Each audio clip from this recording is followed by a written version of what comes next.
ذکاوت حس کو ختم کرنے کے لیے جس میں صرف ایک چیز استعمال کرنی ہے آپ نے، جس میں بہت زیادہ بلا وجہ انسان کو حرص رہتی ہے، شہوت رہتی ہے، بلا وجہ جو ہے نا وہ سیکس کو دل کرتا ہے۔ ذکاوت حس کو ختم کرنے کے لیے ایک چیز صرف کاہو لے لیں۔ کاہو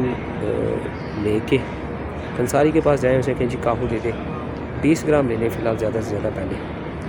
20 گرام کاہو کے اندر آپ لوگوں نے 50 گرام چینی شامل کر لینی ہے، ٹھیک ہے جی، اور اس کو بریک پاؤڈر کروا لیں، اور چائے والی 1 چمچ صبح 1 شام پانی کے ساتھ کھائیں۔ میرا خیال ہے 2-3 دن کھائیں، آپ حیران ہو جائیں گے کہ آپ کی جو بلا وجہ کی حص ہے وہ بیٹھ جائے گی، ٹھیک ہے جی۔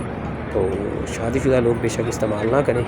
تاکہ وہ بالکل ان کا معاملہ کوئی ڈاؤن ہی نہ ہو جائے، لیکن نوجوان جو اس چیز سے پریشان ہیں، کیونکہ ایک دفعہ انسانی جو حرص ہے اس کو ریلیکس اور ٹھنڈا کر کے بندے کو سکون میں لے جاتی ہے، ٹھیک ہے جی، تو بالکل بندہ نارمل ہو جاتا ہے، ٹھیک ہے جی۔ اس چیز کو بعض کر بالکل دل بھی نہیں کرتا کہ 5-10-15 دن استعمال کریں گے۔ تو کاہو ثقافتی اس سے پریشان، خیر شادی کا آزمانا چاہیں 1-2-3-4 دن اپنے حساب سے آزمائیں، 1 ٹائم 2 ٹائم جہاں لگے انہیں تھوڑا ڈاؤن اور سلو ہوا معاملہ وہاں اس کا استعمال کم کر لیں۔